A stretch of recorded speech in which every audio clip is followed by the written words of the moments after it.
This is it, the season finale for Gridlife competition at Pittsburgh International Race Complex. This is the last event for the season for Gridlife drivers and the last event for Pit Race with Gridlife drivers here. They announced about a month ago that this racetrack is closing forever in November, so this is the last hurrah for all the Gridlife competitors involved in their fierce championships like Falcon Club TR, Street Class, IBOC GLTC, and Gridlife GT. It all comes down to this last weekend of competition. It's gorgeous. It's a little bit cool here this weekend though, but it's going to be thrilling on track, 19 corners and over 2.5 miles. Let's have a look at Pittsburgh International Race Complex.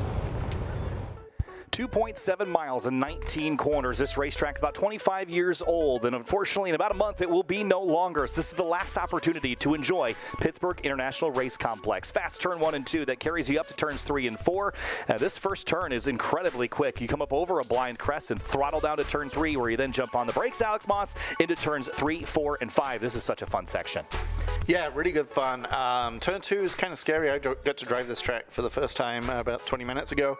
Turn 2, kind of scary, learning that that's blind. Once you know it's flat out, that's no problem.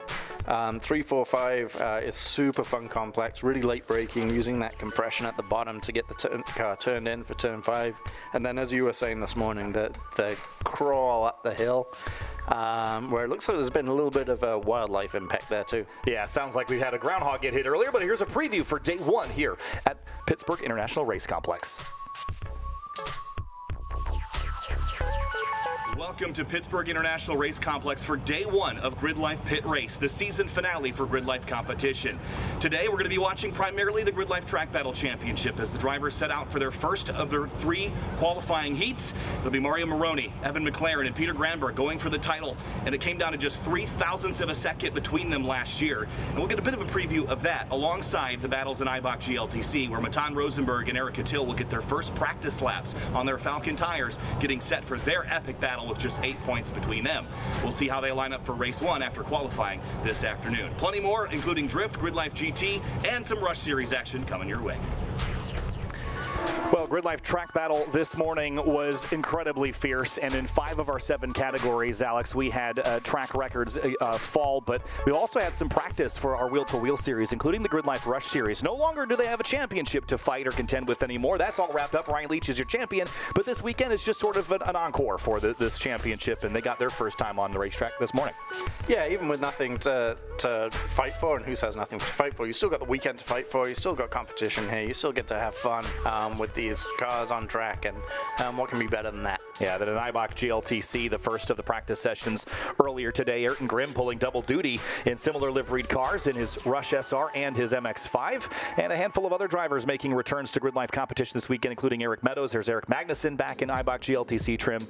Josh Fleury is here in a crazy-looking Subaru. He was out at WeatherTech Raceway Laguna Seca. Salil Shukla, Joel Morrison, and Michael Pagano all here. It's a big field this weekend, over 30 cars, and a couple drivers returning. I think Brian Heitman there, and then Thomas Moss as well in the number 515. So just getting their first laps on the racetrack. For some, it's been a year since they've been here. A lot of drivers have never been here, though. So drivers like Lisa Keys getting Big Red a couple laps around here earlier this morning. And then Drift took to the racetrack for the first time, and they've got to be careful using up their tires because this place is abrasive, and there's a lot of drift on the skid pad and the full course this weekend. Yeah, it is abrasive, it is tearing up tires, and those drift guys will be going through them probably even faster than they normally do. Yeah, and of course, you might get a lap here. And it's almost a 3-mile lap, so it is a pretty long ways around here. Lots of flowing corners, though, so it's a great spectacle for drift and for spectators here on site. It is a pretty spectacular show. But you see Pittsburgh International Race Complex in the background, and we're a couple minutes delayed because of an incident in the drift session where there was a car that nosed into the barrier. So on track at the moment is going to be Gridlife Rush Series practice with Gridlife Track Battle Heat 2 coming up in just a couple of minutes. So there's the cars on the road for now, just getting a couple practice laps in here. And like we said, this is a practice session for their encore event, but it takes all the pressure off when there's no championship on the line. No one's here going to win a title. It's all about just winning the races and winning the event. You still get a trophy for finishing P1 here. Yep, it's about the weekend for them, and the competition will be just as fierce among these guys as they're making their way around the track. They'll definitely be wanting to win this event. And while the Rush cars are practicing, we'll have a look back at this morning and Heat 1 in the Gridlife Track Battle Championship, because we mentioned those track records fell. It was a very busy track this morning, especially in groups E and D, where we saw Sam Dooling and Mike Jansen kind of go head-to-head, and it was a very early morning. It was cold, 35 degrees to start the session. The Falcon Club SC was off to a very strong start. Lots of action early on with an Integra going off for a little ride in the low grip and the damp off-track areas, but then Dooling and Jansen and Nick Berg and others out on track there, Alex, getting their first laps. Yep, and I believe Sam broke the record, right? Dooling broke the record? Oh, Jansen broke the record, sorry. And Sam right there with them. Yep, so record's already falling. It was very cold. There was frost on the grass in the shade when these guys got going. Oh, little Renault there going for the spin. Yep, and then Richard Sawicki in a different MX-5 than he's used to, having a little bit of a slip and slide. We moved up into Group C and saw more of our street class competitors and some more of the Falcon Club TR cars. There's Ethan Brown in the 76 Golf, headed up the hill in street mod. And then we saw Kevin Vu in the Acura Integra in Falcon Club TR. Thomas Halka, who was the previous street class record holder here, that did not last very long once we got to Group B. And Foster Johnson, of course, putting himself up inside the top 5 in Club TR before we saw Group B on track. See Ryan Matthews out to an early start in the 121, and a bit of a lockup there for the Supra. And then Jeremy Bailey on track. This is a driver that we thought could maybe steal a win away in podium sprint later this weekend, but then street mod got on the racetrack, and those records that were standing for a year lasted less than a lap. Yeah, it did not take long for Alan Patton to just obliterate the street mod record by about 6 seconds, 5-6 seconds, I think. Yep, and then Dewey DeWitt also broke the all-wheel drive record, but he is hunting Alan Patton this weekend, and he's already won the championship, so the pressure is off. But we had a really fun interview with him earlier. I hope we'll see that later tomorrow or on Sunday. We'll save that one. It was a good one with Dewey, just getting pipped, and in the heat of his excitement, it's always a very animated character. So Justin Peachy in that Corvette, again, got a correction on the motor type of this. Again, we were chatting with Ryan Dunham, who gave us a little bit of an insight as to what was going on in that car. It's a 5.3 liter in that car, but a bit of a lower revving engine than what he had in it previously. So the Rush cars are on track. Again, I think this is probably a really fun racetrack for these cars. I think if I had one thing to say, and maybe Alex, you could give some feedback on this. At times this track kind of races narrow. It feels like a pretty narrow facility in some places, and these rush cars are a little bit smaller dimensionally. I think this will race much bigger for them. Yeah, it's an interesting. Yeah, it's an interesting track in that the grip tends to come and go. A lot of turn-ins over crests, a lot of apexes over crests, things like that. So you can get into a corner and then all of a sudden have some of the grip just disappear on you, and I think that contributes to that feeling that you were saying of it racing narrow. So yes, these little tiny cars that look like so much fun. I desperately want to get my hands on one of these to play with, but they will probably appreciate that and probably have a little better opportunity to get around each other than maybe some of the bigger street cars.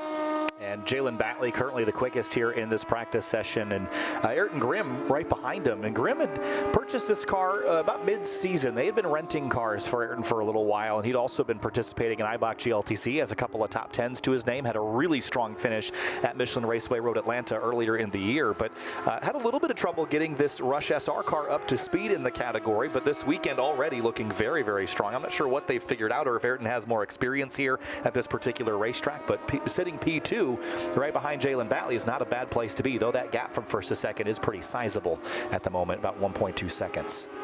Yeah, I wonder how many of these drivers have been here before. I'm not sure that this series has been here. I don't think so, no. Certainly not with Gridlife, but with anyone else. So I wonder if we've got a lot of drivers sort of learning the track, and certainly Ed and Grimm being out in GLTC practice as well, will have had a little bit more track time on it, a little bit more time to kind of absorb the track. Yeah, Lee Kellert up to 5th, Jason Ayler in the 74. He's been a front-running competitor for a while. Looks like Jeremy Boysen in the 22 jumps up to 4th place in his Rush SR car. He's another driver that typically does double or triple duty with us even sometimes. He's got some track battle cars and a couple of GLGT or GLTC cars that he runs with us on occasion. Had his GT3 RS out. Or is it GT3 or GT2 RS? I think a GT2 RS out at Autobahn Country Club up in the track mod category. But again, watching the cars navigate the twists and turns here. Sam Reed in the 256. We expect him in the top 5.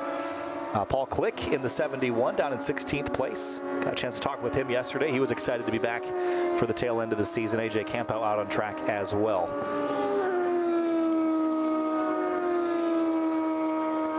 And working their way around the backside of the racetrack. Again, we're a little bit delayed, so it'll be Track Battle Heat 2 coming up right after this.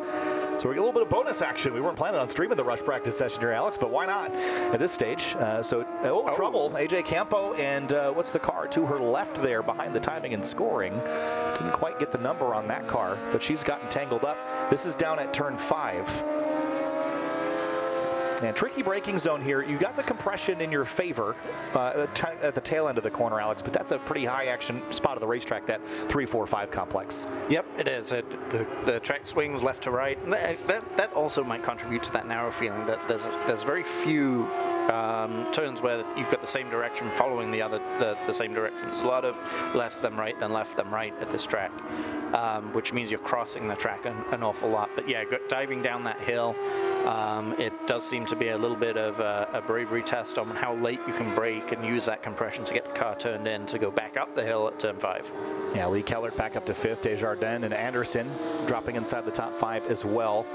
And I wonder if those cars were able to get back rolling. I don't know that I've got a great angle on a flag stand before that corner, so that might be kind of a blind spot as far as seeing if they're covered under yellow down there for the time being.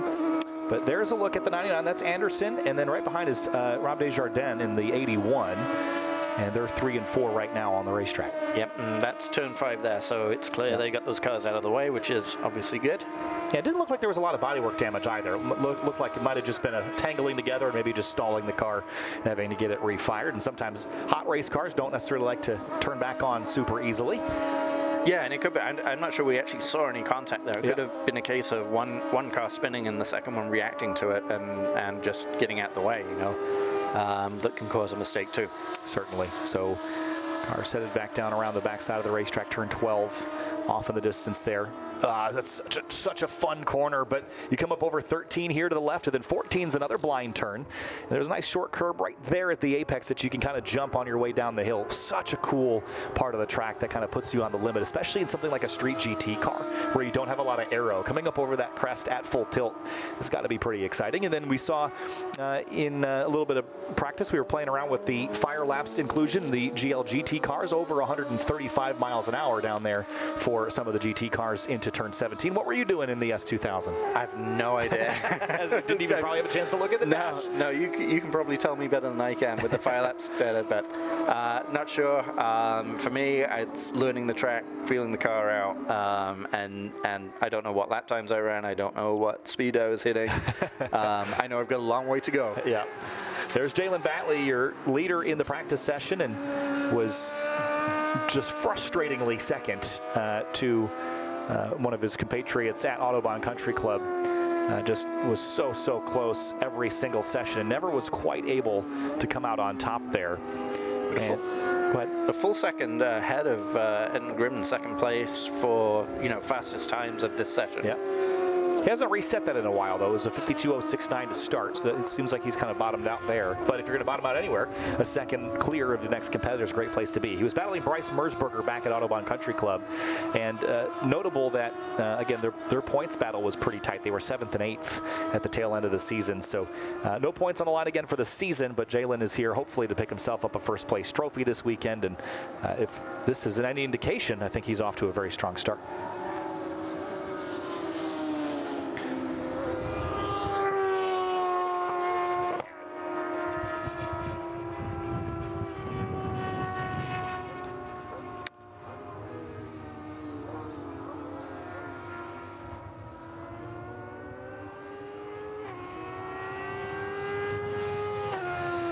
All right, so with the checkered flag out here on the practice session, Jalen Batley is going to come across the stripe, and it will not be an improvement. He'll stay at the 152.069, the fastest lap time here in the Gridlife Rush Series. With that, let's have a look here at the results for Rush Series practice. It's Jalen Batley, Ayrton Grimm, Jared Anderson, Jeremy Boysen up to 4th place. Nice run there.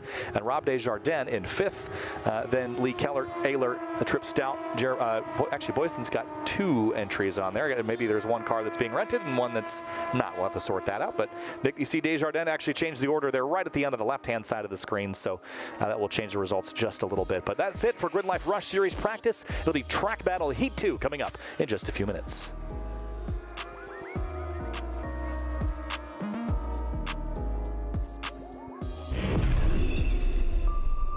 Anything you can do, I can do better.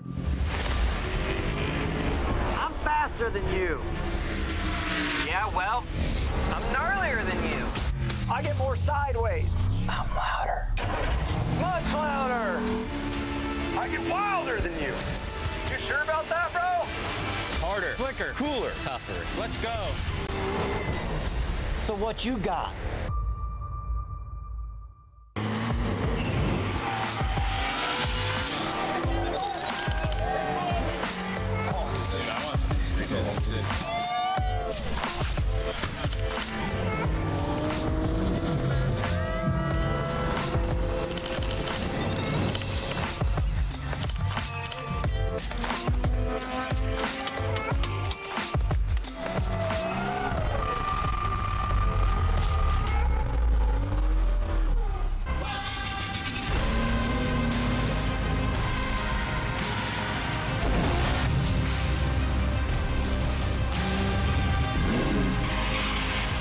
Racetreads.com. Tires for every adventure.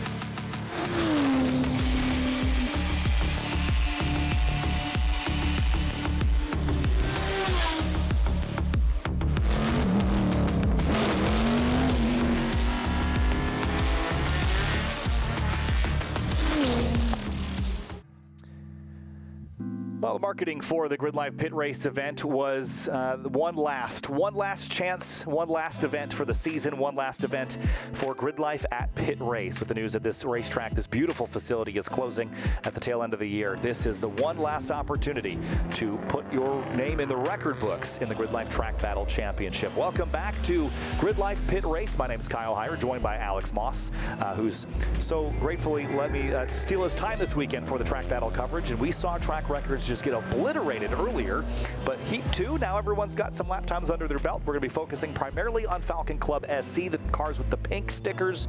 Alex, what are we going to see in this session? Yeah, hopefully we'll see the drivers building on what they did in the early session. So anybody who's not been here before is now going to start looking at lap times rather than just figuring out which way the track goes.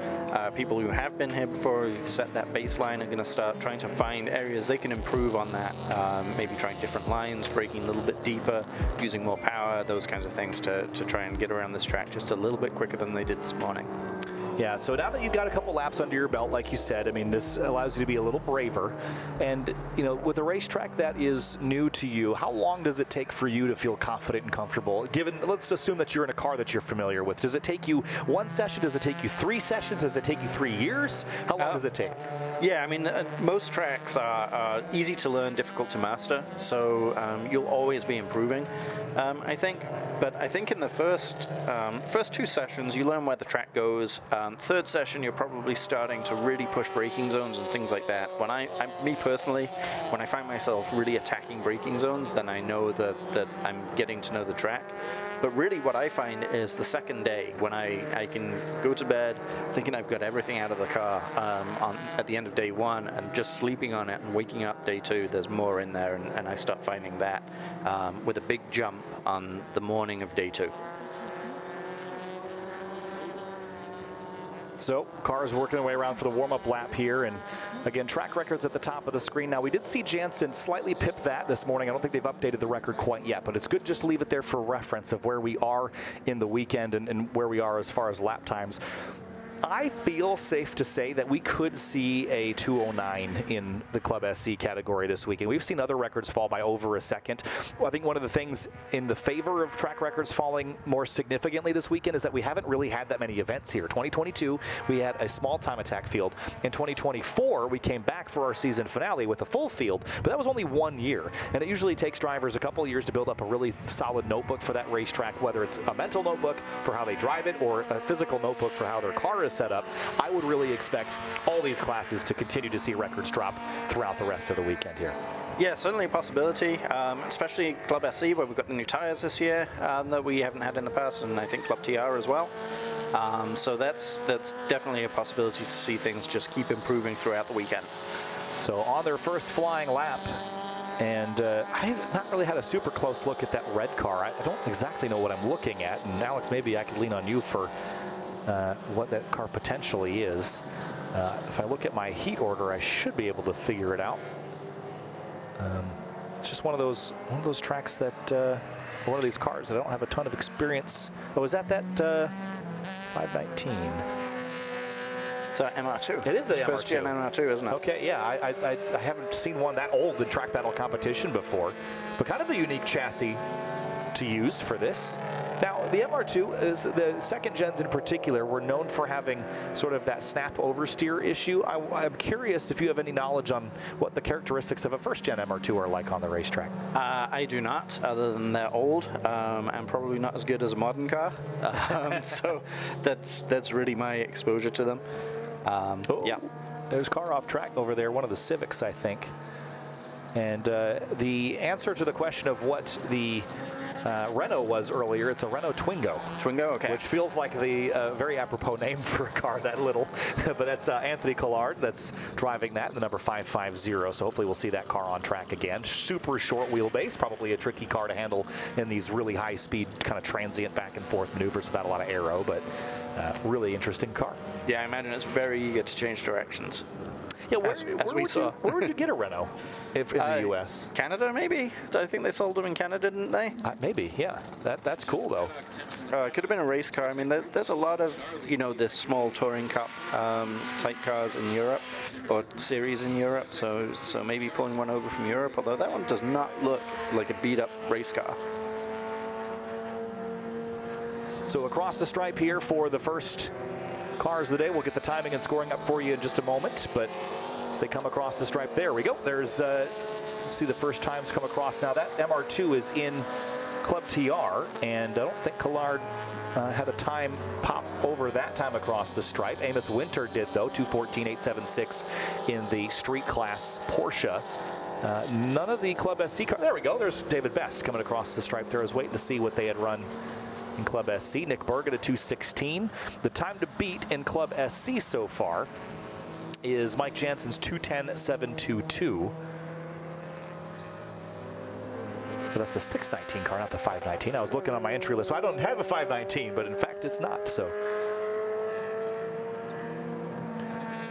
and here's a look at one of the track mod entries. Now that's the 158 of Fleischer. Sebastian Fleischer, which is a name I don't recognize here in Gridlife Track Battle, so good to have him out in a nice looking Subaru WRX. Yeah, I like the livery on that car. It does look great. I always liked this generation of Subaru as well. I always thought they looked nice. Not quite the bug eyes, but that's the one everybody wants, I think. But Sebastian Fleischer working his way over the crest at turn 14. Coming down the hill. All-wheel drive traction here probably doesn't hurt in some of the dig zones here, like leaving turn 17 and turn 5 for that matter.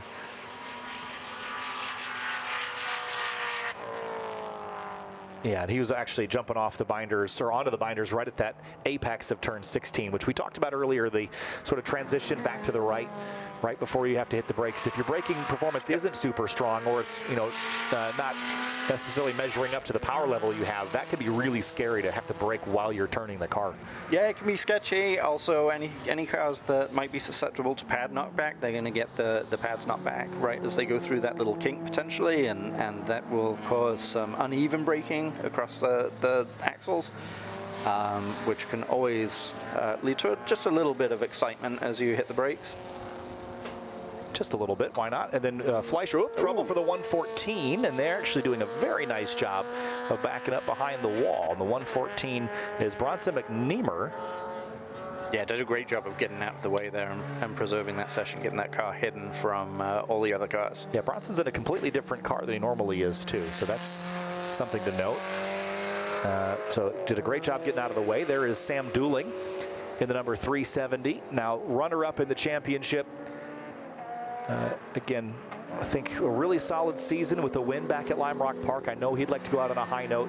Does a lot for us here at Gridlife in the tech garage area and scaling cars and everything of the sort. So he's a busy guy on most weekends. He drove that car from Michigan all the way out to WeatherTech Raceway Laguna Seca for a second year in a row, and drove it all the way back, and that was only a couple of weeks ago, and here he is driving it all the way from Michigan all the way out here. It's shorter drive this time, but just unbelievable drive in this in Sam Dooling shape, and we'll see if he can get it back up on top of the board there in Club SC.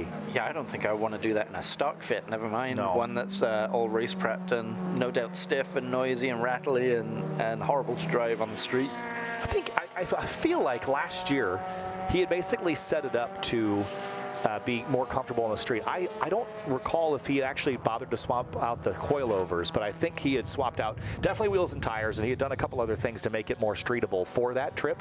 I don't know that he did all that much this year, but I think he's looking to change things up a little bit after this. He's had this car for a very long time. It owes him nothing, and I think he's looking for something new to do from here on out, but really cool to have him back and continuing to push what we all didn't know was possible with a Honda Fit.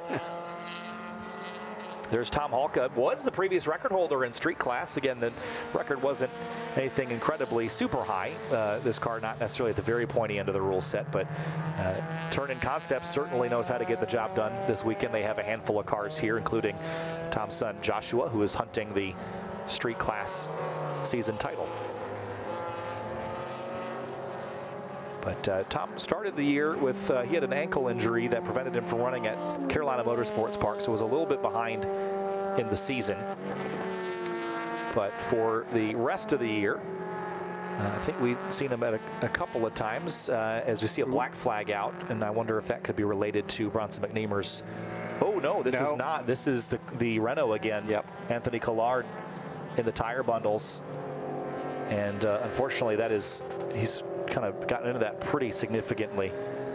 And this car was just fighting him this morning. I mean, we saw it with the incident in turn 4, but it looks like Bronson's going to take this opportunity to roll back to the pits. But I didn't quite catch what corner that was, but it looked like, was it turn 12 over there? I'm not sure either which one it was. But it's just an easy area to have it go wrong. I know the times that I drove this racetrack, I was always a little afraid of that turn 12 tire bundle. I think that's what we're looking at. And you see the full course yellow is out now.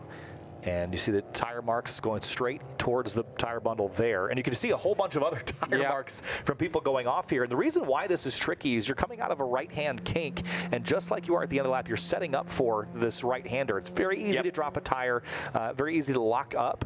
So an area that I think, and you know what's interesting to me is, you know, how carefully placed and designed that tire bundle is. I mean, there's not a lot of wall around there, but right where there's a wall, that's where the car ended up.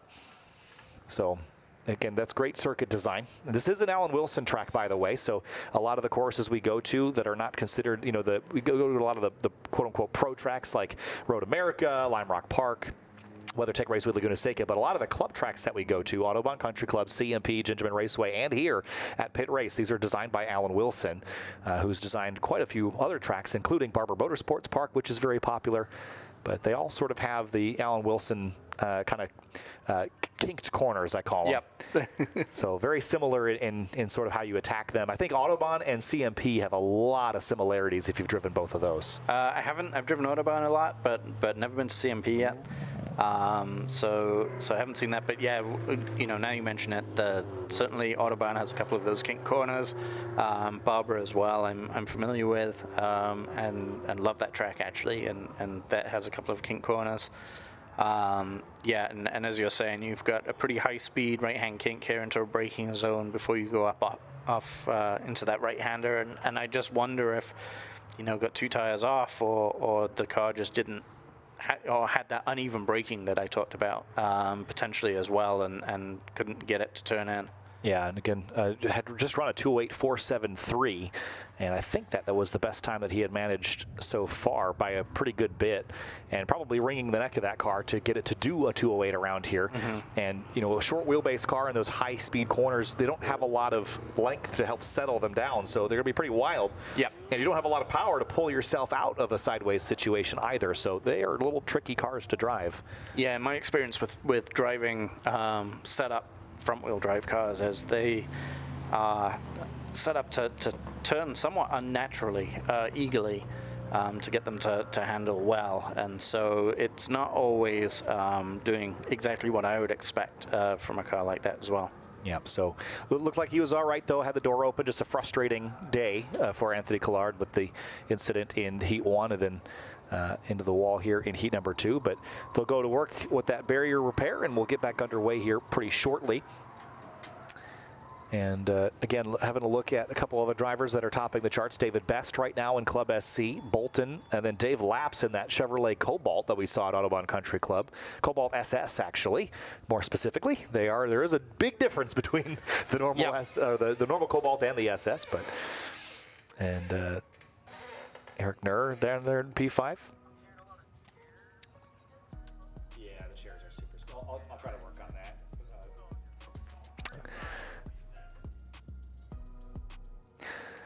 So with this full course yellow underway, we'll probably have a couple of minutes here. So I think maybe what we'll do is we'll pop away for a break, and we'll come back with some more in a little bit, just while they work on the barrier repair. So stay tuned here on the YouTube channel or wherever you're watching the Gridlife Track Battle coverage here from Pit Race. We'll be right back. These are my race treads for when the road ends. These are my race treads for shredding the slopes. These are my race treads for setting the hook.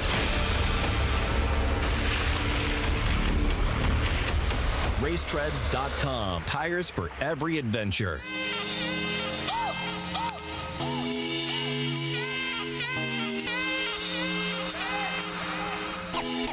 When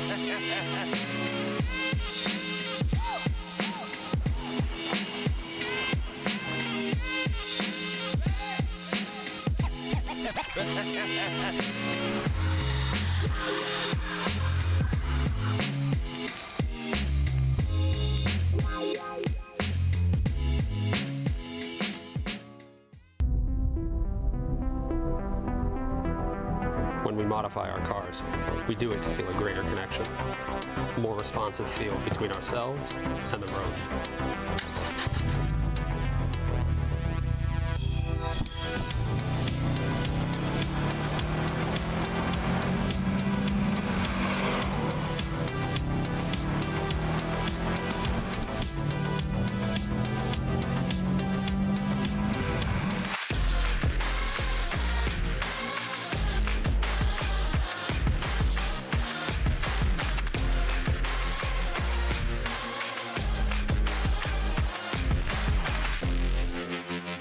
Thousands of data points affect milliseconds on the track.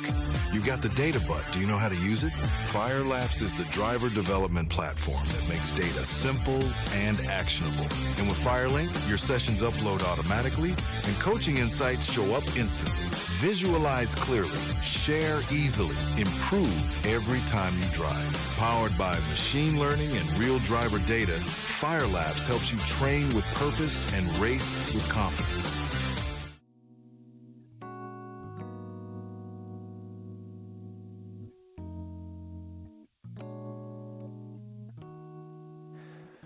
And welcome back to Gridlife Track Battle coverage here from Pittsburgh International Race Complex, just under full course yellow for an incident with Anthony Collard in the Renault Twingo, which is a car I'd never heard of until today, but unfortunately it's going to need some front body work. Anthony's okay out of the car. They're just working on a barrier repair over at turn number 12. Kyle Heyer joined by Alex Moss. Alex, looks like checkered here on Group E, but there's still lots more to go here, and we saw things really ramp up quickly from C onward with the classes that we saw. So while Club SC is going to be wrapped up for this session, there's still plenty to look for in the next few.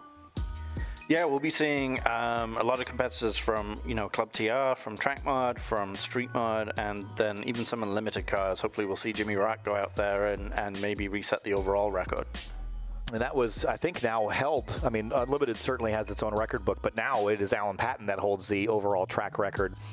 So that's something to keep our eyes on as well. There's the list of cars that is headed out on the track as well. The 229, which is ND Miata and Falcon Club TR. I don't see a ton of those. Bucky Lassick is there in the 541 for Subi Mods. Ryan Koblenz, Ethan Brown in the 76, and a whole host of others, including Kevin Vu in the Club TR car. That's another driver to watch here. Was pretty quick there in that first heat of the day. But a couple Honda Civics in line as well. And again, I think most of those are street class cars, so pretty good mix of street and Club TR coming up.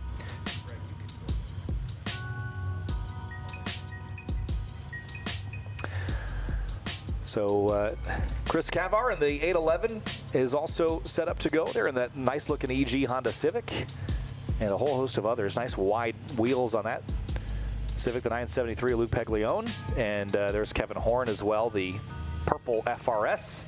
Jonathan Dank chasing a street mod front-wheel drive record. And then is that Bruce Unin, the 198, that is headed on track here momentarily. Yes, it is, the Club TR CRZ.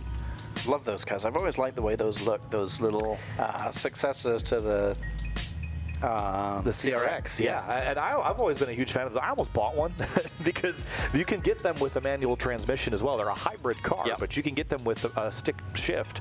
And I think a K24 swapped CRZ would be a lot of fun. And I think that's what Bruce Unin's car is a K20 or K24. So I think that'd be a really good combination. So Chris Stewart, the founder of Gridlife, I'm not sure, I haven't verified this, but he told me that the CRZ was designed with the K-Series in mind, and because of the way the world was at the time, they ended up swapping that car over to be a hybrid powertrain car for the, to hopefully better it in the market. But it makes a lot of sense. The K-Series drops pretty much right into those cars. You just have to deal with all the hybrid shenaniganry, but once it's out and the K's in, I'm sure they're fantastic cars. Yeah, I bet they are. I mean, they're supposed to be pretty fun just in stock form. Certainly no rockets, but I think that'd be fun in stock form. K24 swapped one would be a very fun street car, I think. Michael Budai in that very unique Honda Civic. Kind of hatchback wagon sort of thing. There's probably an official term for that I'm not understanding. But the tire truck is off and away, and that means we'll be back underway here in just a moment's time with the continuation of Track Battle. This is now going to be Group D, led by Eric Nur and Garrett Bolton. And actually, sorry, this is we're now down to just 4 groups. This will be Group C. So they've condensed some things. And I think the drivers to watch primarily in this one are going to be Jeremy Hensley at the very pointy end in street class. And then I think also we'll keep our eye on that, just the Club TR cars that are in this mix with Kevin Horn, Luke Paglione, Michael Budai. Michael Budai, I think, is not gridded where his pace should take him. He's down in 17th, and he hasn't really run an incredible lap time yet this weekend, but he's had a really good season. I think is up inside, I thought he was up inside the top 10. Just outside of it, 13th in the points, but that includes a 6th at CMP and a 4th at Lime Rock Park. So I think that car is capable of a top 10, maybe a top 5 in class here this weekend with a little bit of luck. So we'll see what he can do in that number 518 Civic. Yeah, it looks like that tire truck is just left now, or should be pulling into the pits, I'd imagine, after it came around this last corner. So we should be, there it is, heading into the pits. So we should be seeing these cars let on track very soon.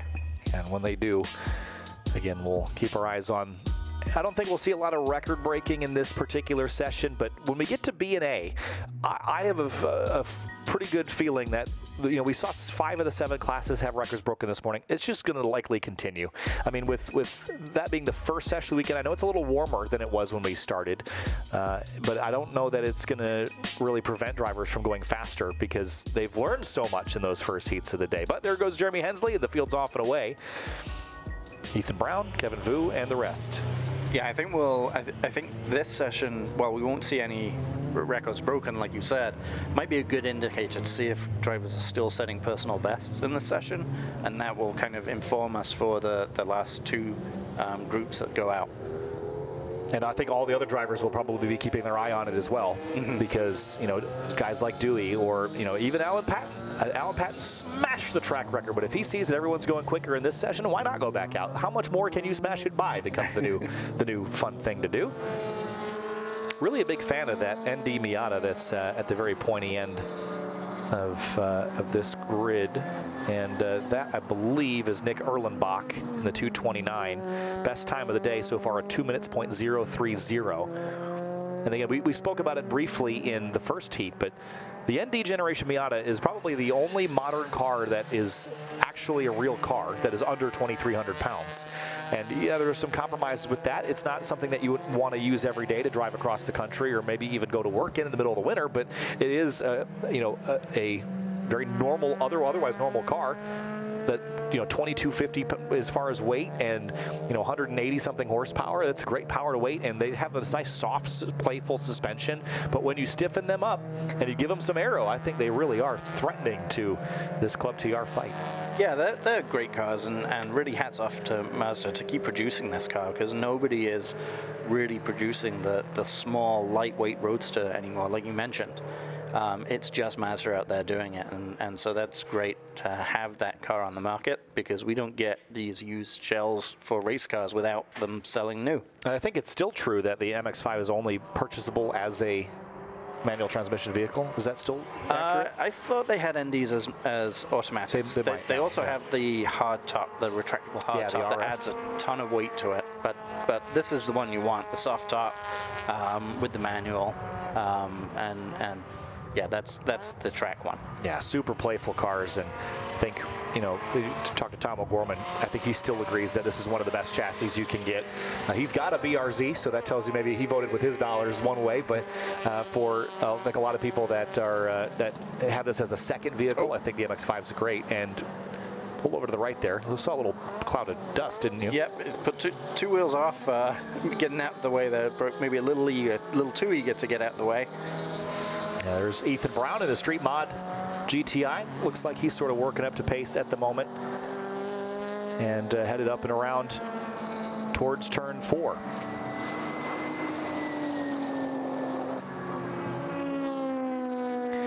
So down into turn 3, this is that. There's even an arrow there to help you. Yes, I saw that when I was going around. Actually, a little arrow saying it goes left. Yeah. There was certainly one point, you know, in maybe my second lap where I'm wondering what's coming up and it's blind. I'm just thinking about the track layout and thinking, no, it can't go right because it would just run into itself. So we must be going left up it. I mean, there's just enough corners around here that sort of leave that up to interpretation. If you've never been here before, and maybe you've looked at a track map, but you know, this is a pretty picturesque racetrack. But there are some corners that look like other corners. Yep. And so, you know, it's kind of easy to get lost if you're just new to this and you don't have a lot of sim time. I know there's a good, decent mod for Assetto Corsa that some drivers have done in the weeks leading up to this to prepare. But yeah, just learning where the track goes is half the battle when a couple of the corners are very blind. Yes. Yeah, and there are blind corners, and those are the scary ones. How confident are you in your memory of what the track is? Because you don't get the confirmation, the visual confirmation, until after you're committed. And down towards turn 15 and 16 to finish their first flying lap here, or maybe their second flying lap here of the session. Also curious what the weather's doing. It was 35 this morning, and I think it's warmed up a considerable amount since then. We did see a little bit of a patch on the radar. And so in a minute or two, we'll have a look at the weather and see how things are progressing. But it was supposed to be mid-60s by the late afternoon, so that it's still going to be a nice day. But I think, you know, 50 in the morning, perfect opportunity to go fast. Not too cold, not too hot. And here you go, 56 now, 20-degree difference from heat 1. Yeah, 20-degree difference, but it's still not hot, right? This would still be considered cool weather if this was session number 1. It's just that we didn't have that 30-degree session earlier. Yeah, so humidity way down as well. It was 85% humidity this morning too when we looked at the weather. Yeah, so it's still really good opportunities to go quick. There's Jeremy Hensley in that number 48, just ran a 2-minute lap time, and it looks like Hensley's best time was a 1:59.5 from earlier. So he's throttling up out of the bottom of turn 5. And then this whole complex from turn 7 to 11, very flowing back and forth. Very easy to get behind in your steering here. If you mess up one corner, you mess up basically everything after that. Very hard to get back on the tracks after you fall off. Yeah, absolutely. There's 2 sections like that in this track. Obviously the turns 3 through 5 that you mentioned earlier, and then this section as well.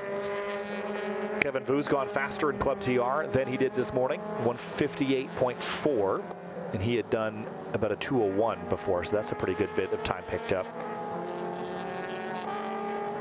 And Dylan Rogers, I believe, in the 9:15, he had a pretty big moment coming down the hill right here in Heat 1, but looks a bit more confident now.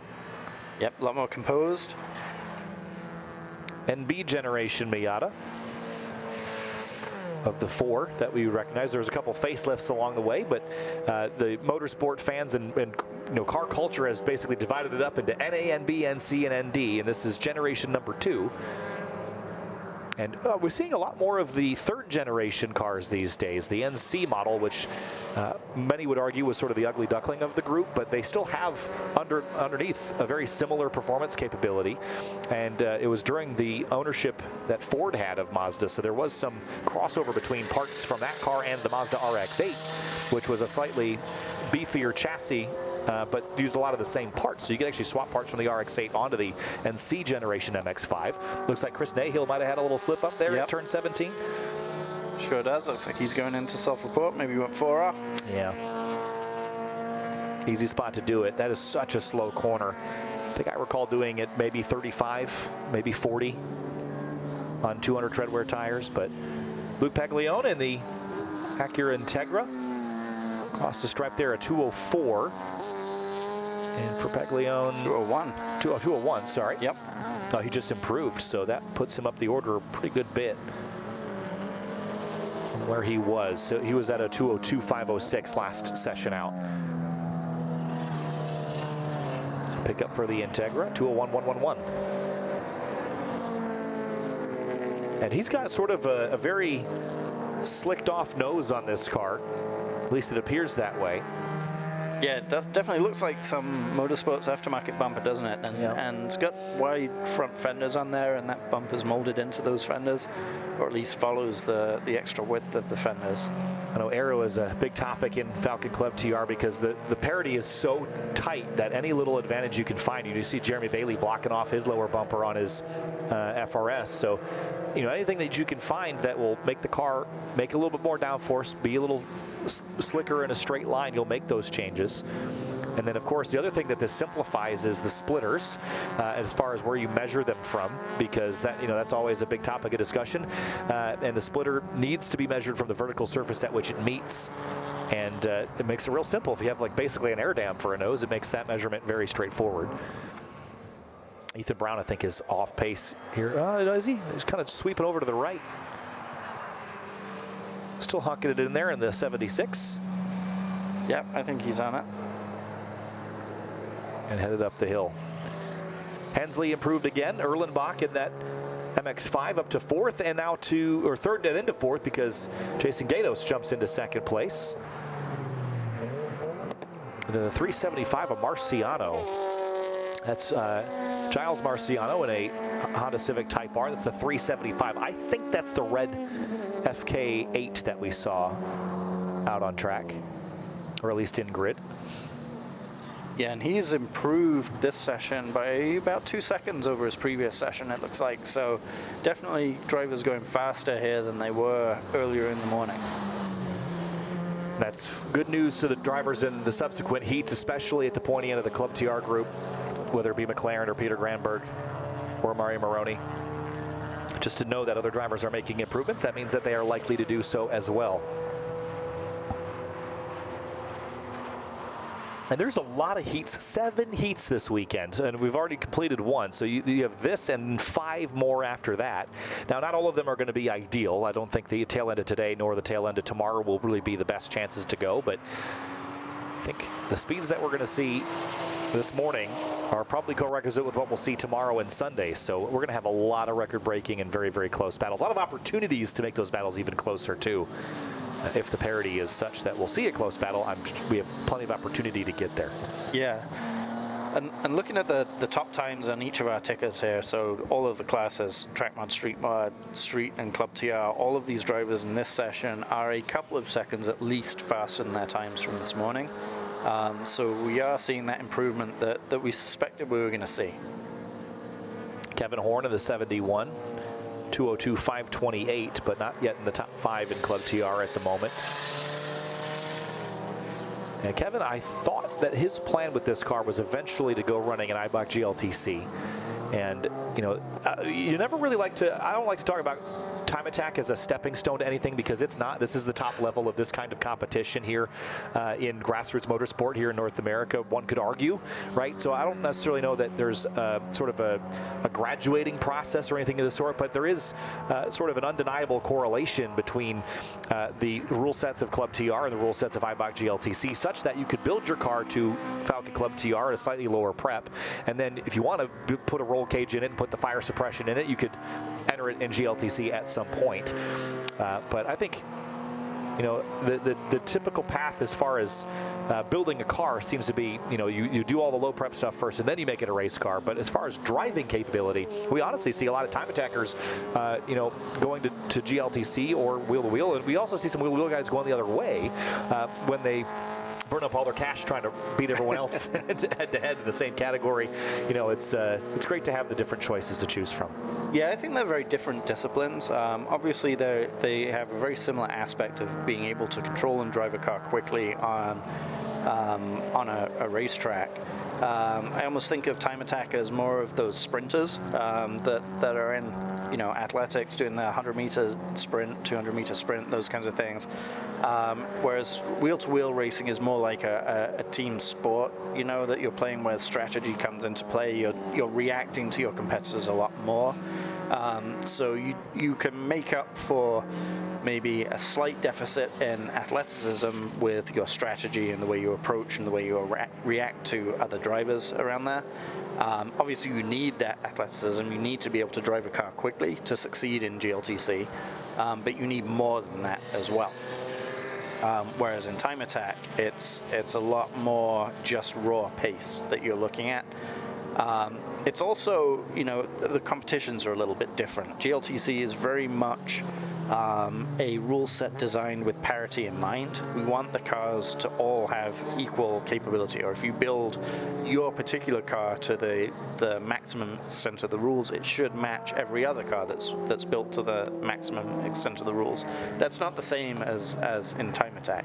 In time attack, some cars do have an inherent advantage, and that's embraced in the rule set, I think. And so, parity is not the goal of a time attack rule set. It allows the builders to come in and make their difference, as well as the drivers coming in and making that car perform on the day. It's a great discussion, actually, while we get the checkered flag here on Group C. For those of you that are in the podcast world, the Perfect Lap podcast with Mark Kilgore and Mark Yeager had a great conversation with Adam Jabay the other day about time attack and track battle and it's sort of its place in the sport, and how our time attack with the podium sprint format is a little different from standard time attack. But I think you made a great point about how parity isn't always the goal, but you want to cast a wide enough net that you have choice when you're building your car, but the rules are not designed to help you make your car competitive. That is up to the builder. It's up to you to work within the box that you've put yourself in with the car that you've chosen. But what I think that ends up with is really unique ways to attack the same problem, where in Eibach GLTC or GLGT, not so much Rush because that's a spec series, but there's a little bit more of an expectation that the rules are going to allow different cars to be competitive. That's not really the goal of time attack. The time attack rules say, hey, these are rules, build the fastest mousetrap you can.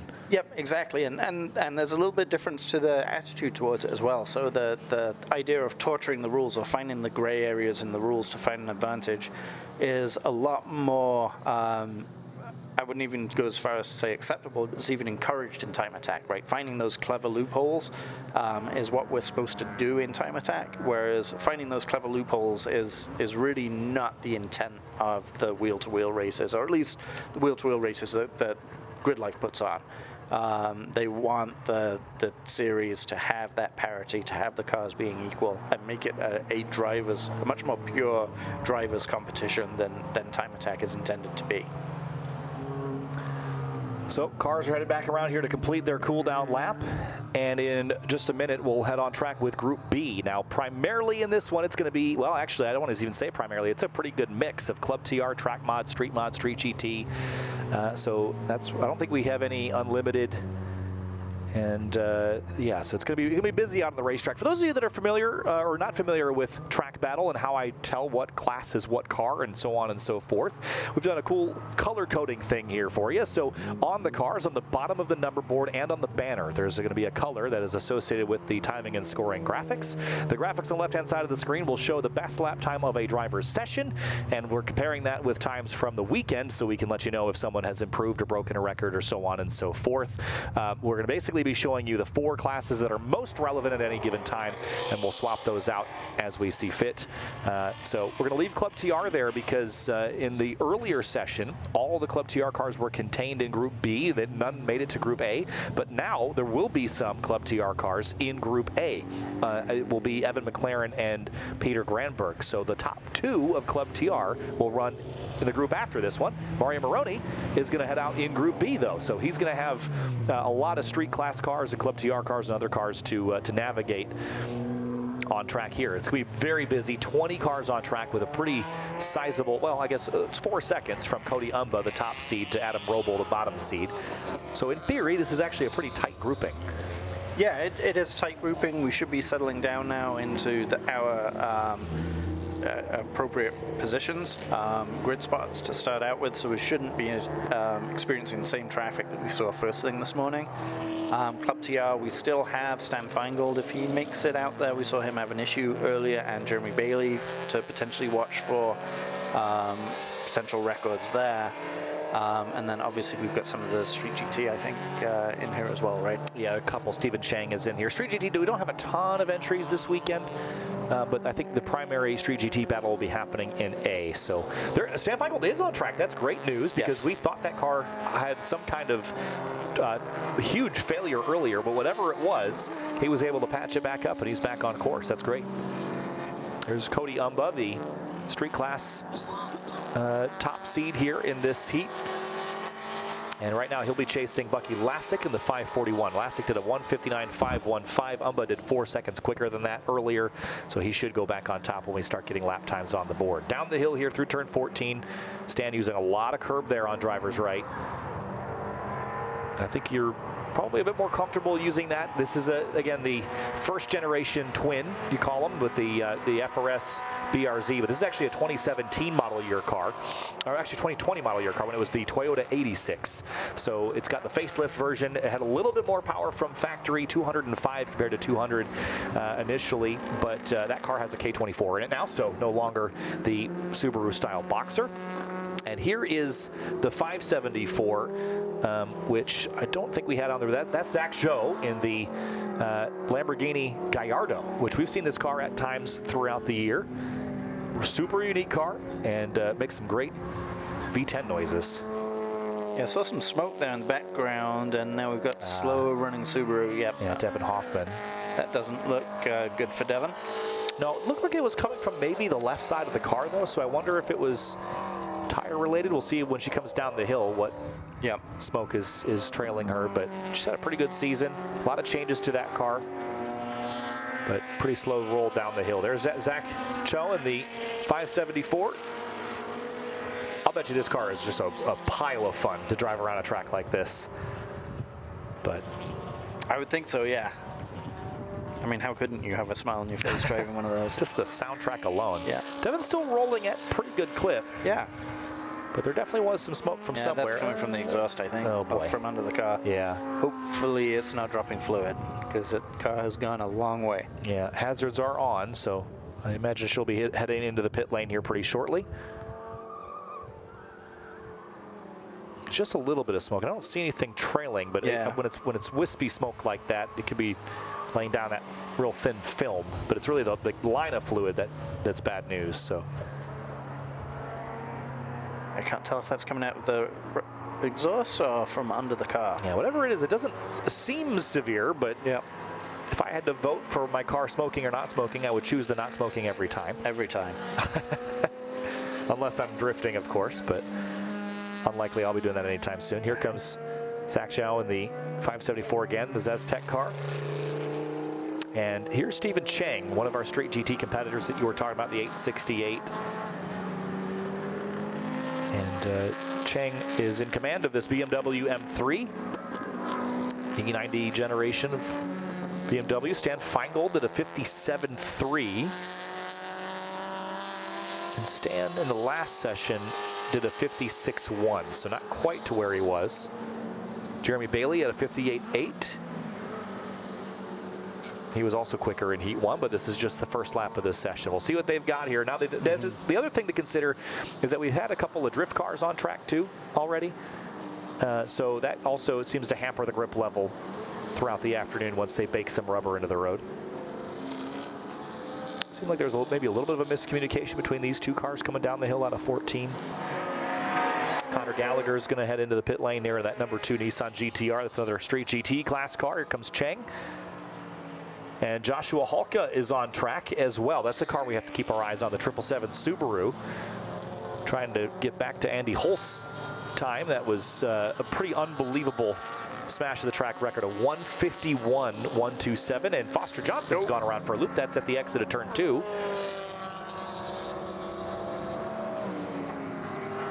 And he looks like he's going to be stopped over there. I'm not sure if he just I wonder looped it or what. Something broke or something. That seems like an odd place to spin turn 2. That's pretty easily flat from what I saw earlier. Yeah, so Halka still might be on a fast lap here. Maroney is going to give a point by to Halka. And Maroney's only gone P5 in this session. Here's that Subaru, big wiggle there on the curbs, using a lot of the curbing to help rotate the car. And pretty good lap by the looks of it so far, getting really aggressive. And headed down the hill towards turn 12. I mean, he needs, what, 7 seconds? 8 seconds from this time. Yeah. Yeah, and I think this session will tell us if he was, if what we saw in Heat 1 was his real performance, or he's pushing now. Yeah. Or if he was having some kind of problem, or just feeling the track and car out, or what was going on. But I think this will give us an idea of where his genuine pace is. Yeah, really aggressive into turn 16, hard on the brakes into 17. Eddie Siegel jumps up to second in this session. Here comes Halka, clawing his way up the hill here. And keep an eye on that lap time. Will it change? Will it be a big gain for Halka? His best time previously was, I think, better than this, a 58.7. I think that's right around there, wasn't it? 58, 59, something like that. Halka, there it is. 59.05 it was previously. Okay, so a little quicker. Yeah, 0.3 quicker, 0.2 quicker.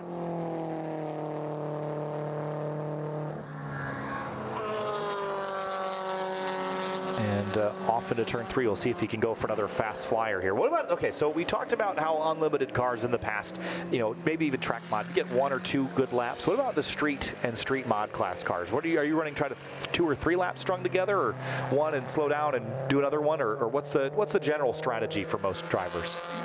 For most drivers, I'm not sure. I can speak for myself. Well, I think, actually, I can't speak for most drivers. Most drivers, you're going to get 1 lap out of it. Your first lap is going to be your best. Or have the most potential. Generally, those 200 tread wear tires are going to give you everything on the first lap and not that much after that. Bridgestone RE71 RSs can tolerate the heat a little bit better and will go for several laps. AO52s like to run when they're super cold. When we ran the Hoosier track attacks, we had to be very careful on the outlap to not put a lot of energy into the tires because they could be giving up by the end of the first lap. So generally, you're trying to get it done in 1 lap. Now, it's never actually worked for me, but in the past I have, done the 1 lap at the start of a session and then gone and tried to cool everything down and try and get a lap at the end of the session as well. I don't think I've ever gone faster at the end of the session, but that's more of sort of a desperation move when we try that, as I made a mistake or didn't give everything I could on that lap. But GTR, we don't see too many GTRs. No. In track battle anymore. 2 this year, just Conor Gallagher, who is on track at the moment, and then we also saw the GTR that was out in Unlimited at WeatherTech Raceway Laguna Seca. Leaf Store, I believe, was the name of the driver there. So they're definitely not cars you see a ton of. Again, I think at one point these were a great performance bargain. I think maybe now a little long in the tooth, perhaps, for the current generation car, but still looked great. Yeah, 2005 model year, I think, was the first year of those, and they were about 65,000. And they were an absolute performance bargain, and they've crept up now. I think they've just stopped selling them. So 15-year model run, which is a very long model run, and they're creeping up to sort of 120, 130,000, I think, which is now in the realm of Corvette Z06s, and I just, as you said, think they're a little bit long in the tooth and not the performance modern bargain they once were. No, we're good.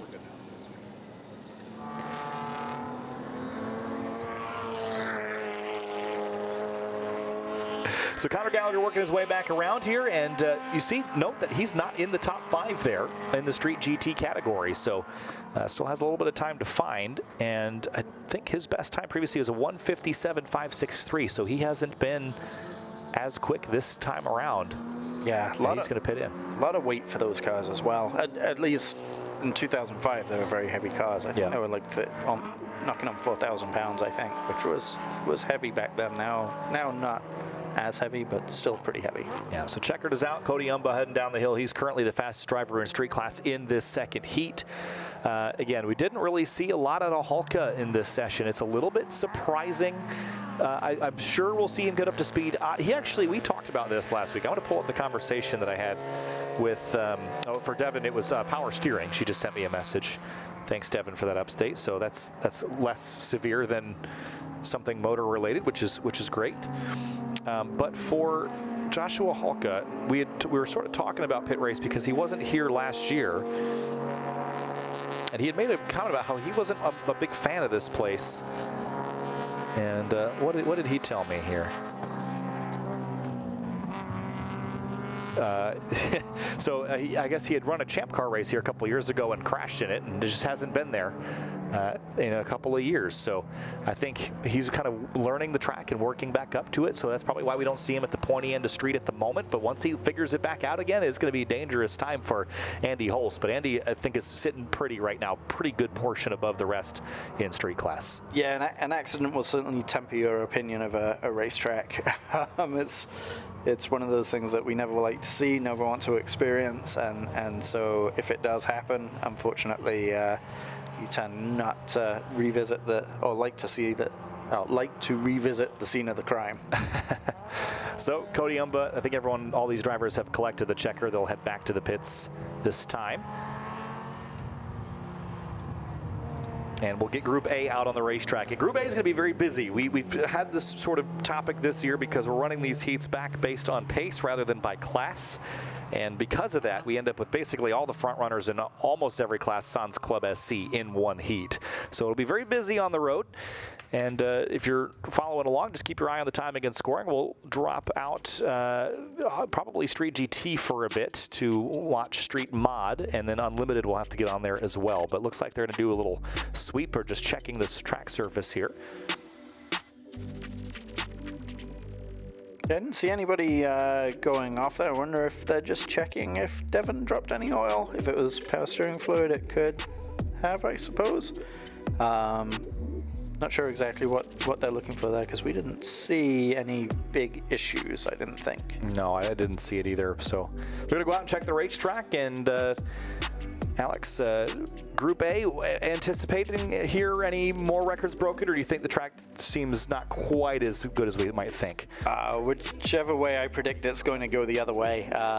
So I'm going to refrain from making any predictions other than to say that we should be watching for records in all of the classes, basically Street GT, Street, Club TR, and Street Mod, and Unlimited. Well, we'll be right back. We're going to check the racetrack, and we'll be back after this short break with more Gridlife track battle coverage here from Pittsburgh International Race Complex. These are my race treads for when the road ends. These are my race treads for shredding the slopes. These are my race treads for setting the hook. Racetreads.com. Tires for every adventure.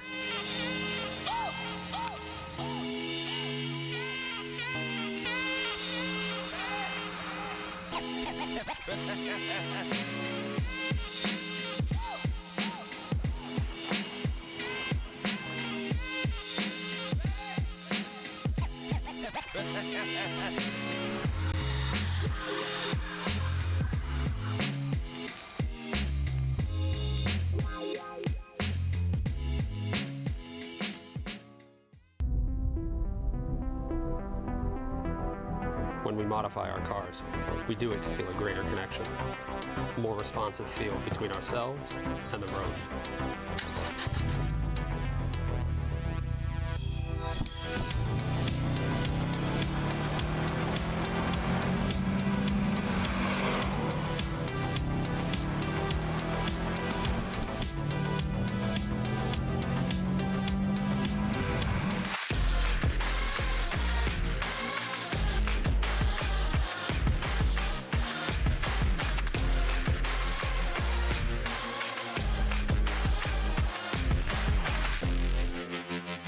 Thousands of data points affect milliseconds on the track.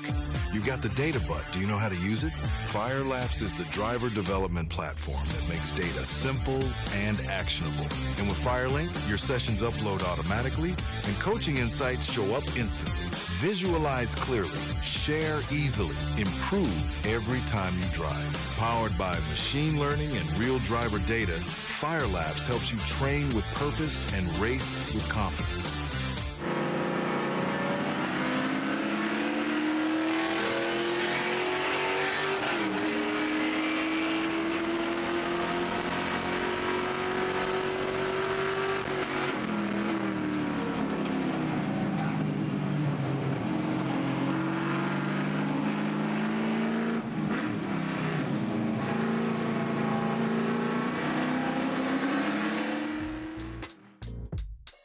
And welcome back to the Gridlife Track Battle Championship here at Pittsburgh International Race Complex. Kyle Heyer joined by Alex Moss, and Alex, Group A about ready to go rolling on the racetrack here for their timed laps in their heat number 2. Yeah, Group A going out, and we've got the leaders in just about every class here, so probably don't even have enough room on the side of the screen to represent all of the classes we're watching for records in. And I do see Jimmy Rack out there, second car in line, so even unlimited, we're going to be looking for records. So looking for records and looking for a green flag, and there goes the green. So Alan Patton is going to be back on the road, and looks like that Jimmy Rock that you mentioned right in trail. Yeah, no Dewey, sorry, Alex? Yeah, Dewey was third in there. I was just going to say, actually, that shame that they put Jimmy Rock between Alan Patton and Dewey, just to add a little bit more spiciness to this weekend in Street Mod. It would be nice to see those two cars going out one behind the other. So off and away for the first of their laps in heat number 2. And we'll also be keeping our eyes on Club TR as well. So we'll, again, follow this field around as they get their warm-up laps set. Again, generating tire temperature pretty critical with some of these big tires, especially for Jimmy Rauch. He's got slicks to see him weaving to generate some tire temp. Yep, and the track should be warm enough for us now to get the heat into those tires. Oh, and there's that LMP3 car that you were talking about. So we've even got Super Unlimited out on the track today. Yeah, so pretty cool. We had a whole bunch of Super Limited cars at Laguna Seca, enough that we were able to fill a podium sprint with Super Unlimited cars, which was pretty cool. So again, on the left-hand side of your screen, we'll update things. It'll be on the left. We'll try to get you Unlimited, Track Mod, Street Mod, and Club TR. I think will be the ones that'll be the most volatile here in this session. And still working our way around the warm-up laps here at the moment. But there goes that LMP3 down the hill. And so that's such a unique car we don't see a lot of here in Time Attack. Yeah, and a very loud color scheme for that car. The Hubba Bubba scheme. Yeah, it's pretty cool looking up and out of the turn 5 dig. And again, these can be had for, I don't want to say a reasonable price, but for what you get on an aerodynamic platform, at least, I think you get quite a bit of. I think you get a lot for your dollars as far as the aerodynamic performance.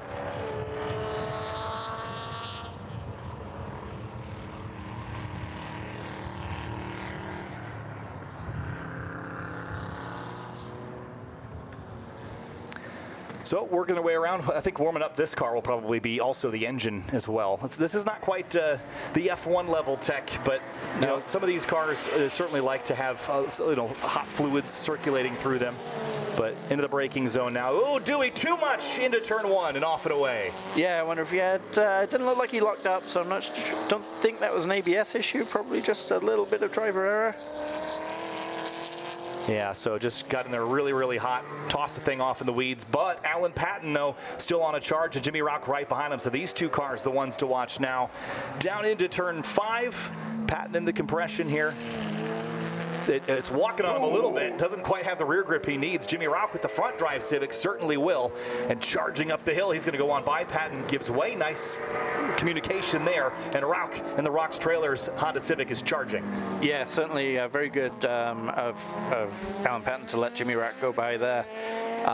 As you saw, I mean, that Super was slithering up the hill trying to put the power down, whereas Jimmy's car was just planted and launched off turn 5.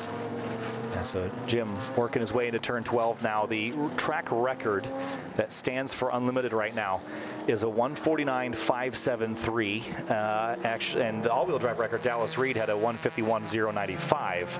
But I'll bet you that record in Unlimited is about to drop right off that timing and scoring pylon. A point by there from, was that Luca in the 63? I think it was, yeah. Driving both cars here this weekend, it looks like. So expecting Jimmy across the line here in a second. We'll likely see the ticker light up with green as the Civic comes across the line. I hear it, and here it comes. and 140.118. That is an unbelievable lap time, and that is now the fastest lap that's ever been done in grid life around Pittsburgh International Race Complex. And he's far from over. He can do a couple laps in a row. Yeah, oftentimes his best lap is his second or third lap going out here. So, I mean, he just blitzed that time by, what, 4 seconds? Yeah, 4 seconds faster than Alan Patton's time. That was already an amazing time. Yeah, and actually looks like Jimmy's knocked off, so this will be Alan Patton now that we're following in the 29. You see him there in his GT4 America fire suit. Again, typically on a weekend like this, SRO's in Indianapolis this weekend. That's where he would typically be running a BMW with Thunder Bunny Racing, but here just to make Dewey's life a little bit more miserable this weekend. And right now, charging off into turn 7, using all the curbing there. And his time earlier, a 142.002. That is a crazy lap time in a car like this, and I bet you he goes faster. Yeah, certainly could. At 142, I thought it was 144, but yeah, so not a huge jump for Jimmy Rapp, but it's a good time. Yeah, I mean, it beat the record. Actually, he's setting a front-wheel drive record, but he is beating the overall class record by 9 seconds. Yeah. So it's still a really solid lap. Oh, man, Patton is just locked in on that downhill slide. He just looks so comfortable driving these crazy high horsepower machines that are really tail happy, and he doesn't have a ton of experience. Like, he's only 2 or 3 years into driving on track ever. Is that right? And he just seems to have a knack for it. And this is just one of those natural talents, I think, that, I mean, he's practiced, but see there, he's not going to go any quicker, so he bails out. But, I mean, he's got a lot of talent, and I think he just understands what he's feeling really, really well. Yeah, he certainly has those, very comfortable in those Supras. He is very comfortable sliding that C7 Corvette he has around. Very fast in really everything he jumps into. So this is an interesting situation here with the 63. Luca Barberis has both of his cars here. We haven't really seen, do we see the Evo run once this year? I thought maybe we had seen him run one other event with this car, but this is the championship winning car from 2024. Dropping a tire there. And see Evan McLaren on track in the silver Integra. And that is one of the cars that is actually the front-running car in Club TR for the moment. We haven't really seen any drivers from Club TR go fast yet in this session. Andrew Brownfield goes a little quicker, but now there's a bunch of traffic, and it's going to throw off McLaren for another go-around. Yeah, that's true. We have not seen Gramberg go particularly quickly. Feingold. Either, or Evan McLaren, who's currently 13th in the session. Yeah, 13th in class, so just hasn't had a chance to run a nice clean lap yet. Ran into the back of traffic on this go-around, so yeah, not going his way. There's that 271 chasing Andrew Brownfield up the hill. This looks like a Forza open lobby sometimes, doesn't it? Just crazy stuff. This is a super unlimited car, and again, the driver, the name escapes me of this car, but I was trying to pull it up earlier, but I don't have it. 271. Ryan Sorry, thank you, and the graphics up already on it. The 271 of Ryan Sorry. Again, we just don't see a lot of LMP3s. I think we had 2 of them at Laguna Seca last year, or 2 years ago. Kind of fun to watch them go back and forth. Yeah, another really unique car that must be so fun to just get out and experience on track, especially on a track like this. Yeah, again, these cars are not designed with anything crazy as far as the engine. It's I believe for most of them, it's a Nissan-based V8, but what you get is a very, very sturdy and reliable carbon bodywork aero platform that you can do lots with. And we've seen a couple time attackers on the Global Time Attack side use these as bases, but really cool cars, I think. And again, that engine is designed to run for hours and hours and hours at a time. So while it's, you know, typical race car stuff that has to get rebuilt properly every once in a while, it still is, you know, probably a pretty reliable platform to use for something like this. And I think what we could do also is if we drop Club TR off the ticker and pull up Super Unlimited, well, as I say that, Peter Gramberg does a 54.4, which I think is going to be real close to what he ran earlier. He was at 53, it's 53.4, but the super unlimited class we don't have on the ticker because there's only just one, but we could. There it is. There, Ryan. Sorry, at a 46.4. Just for a little bit of reference on where we are right now with an LMP3 going up against a handful of other cars in the field. Against a Civic. Against a Civic. And it's losing for now, anyway. And again, they're different categories, but again, I bet you that LMP3 is, I know it's a race car, but it's probably relatively untouched in comparison to Jimmy Rauch's car, which is the ship of Theseus as far as Civics are concerned. Yeah, I think I would have an easier time pushing my Civic than I would pushing my LMP3 car as well on the first session of the day. Greg, do you have as Justin Peachy throttles up. Whoa, big lateral slide up onto the front straightaway, and Justin Peachy is going to come across the stripe here and complete this lap. Just want to make sure I can change that. If you want to throw street on there, just want to poke around and see what swap super limited for sure. Thanks. And just for reference, where Luca Barberis is, went to the top in street in this session, a 152.181. And here's McLaren back on it again, so maybe he's found himself some clear racetrack. Yeah, it doesn't look like Andy Holst is out there in street. Must have come in and laid his cards on the table and decided he's going to sit in the pits.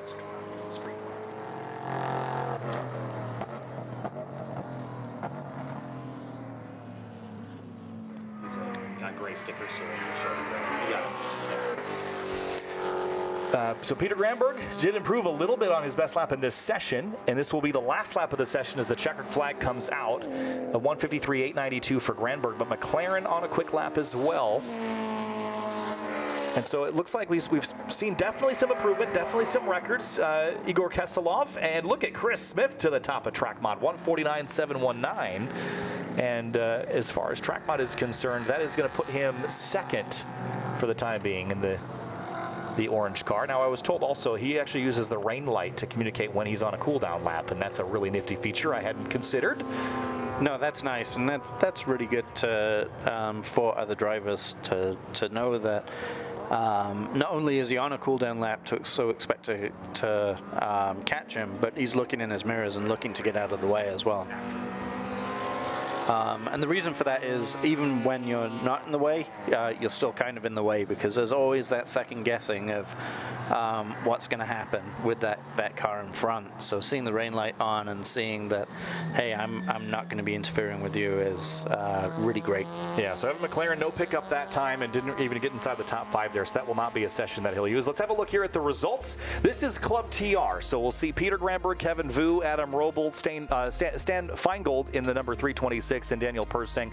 But note that on top is still Evan McLaren. Didn't run even in the top 10 that time, but he is still leading the class. So we'll have a look at Club SC next because we haven't talked about them since Group D. But when we have Club SC, there's David Best. He was on top there. But note that all of our record holders in Club TR and Club SC were unable to replicate their Session 1 times. So that's interesting to note. We'll go up to Street Class. Same story there with the lack of an Andy Holst. But Joshua Holka did go on the road, but only 4th quick. Luca Barberis was the quickest there in the Evo.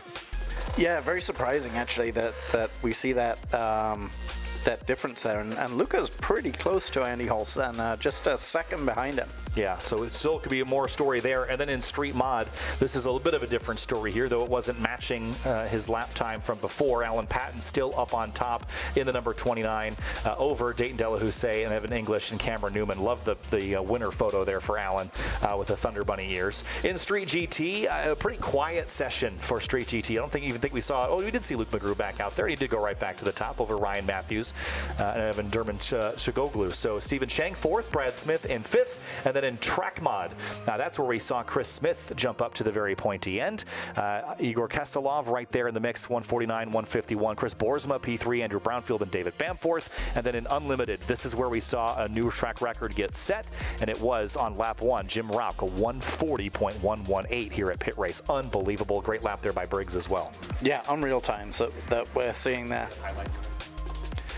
So a great lap there. Then Zach Joe in the 574 in the number 4 spot. Then Dallas Reed and Marcelo Alderossi. And let's have a look back at some of the highlights here from Heat 2. It started with Club SC and a handful of other classes out on track out for Heat number 2. Tom Halka getting some laps in here. Was the previous track record holder, has some work to do. Early black flag, though, for an incident over at turn 12. And on the restart, the Group C cars went out. Ethan Brown in the Volkswagen, but a little bit of shifting and shuffling, but no major records broken early on in the session. No, I think one of the groups we saw improving pretty regularly, but on the whole, the first guys were not as fast as they were in the first session. And Michael Budai, they're in the 518. Big curb jump there, headed down the hill. Great camera work. Then we moved up into the next group here and watched Group B, Eddie Siegel in the street class Honda Civic get after it. There's the Zestec Lamborghini with Zach Zhao behind the wheel. Then Joshua Halka trying to run down Andy Holst. He's got some learning and some work to do. And on the checkered flag there, across the stripe, we move up to Group A, where all the record breakers from this morning went back out to repeat. A little bit of a push start there for the LMP3. Luke McGrew leading Street GT. He was in the hospital last night with food poisoning, but he's back here competing today. And then, of course, Alan Patton just chucking the car around, but he is on top in Street Mod for now. Track Battle Heat 2 complete here from Pittsburgh International Race Complex.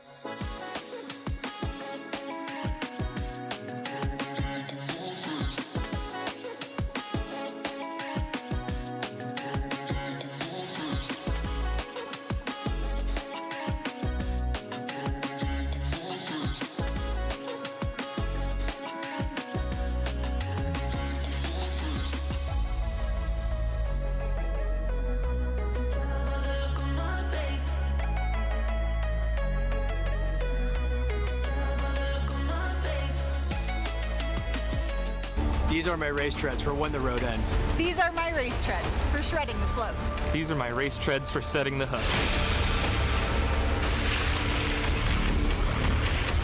Racetreads.com. Tires for every adventure.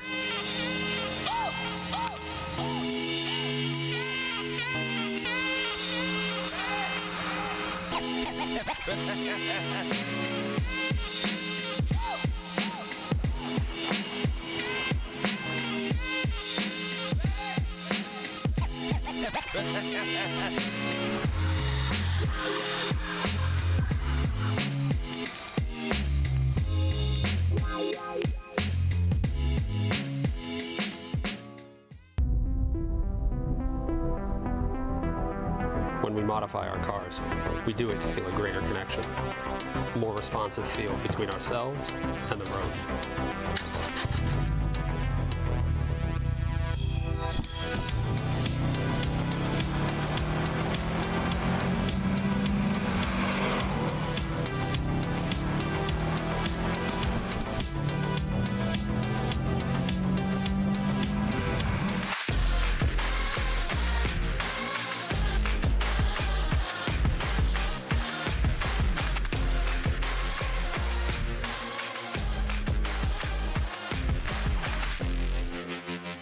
Thousands of data points affect milliseconds on the track. You've got the data, but do you know how to use it? Firelapse is the driver development platform that makes data simple and actionable. And with Firelink, your sessions upload automatically and coaching insights show up instantly. Visualize clearly, share easily, improve every time you drive. Powered by machine learning and real driver data, Firelapse helps you train with purpose and race with confidence.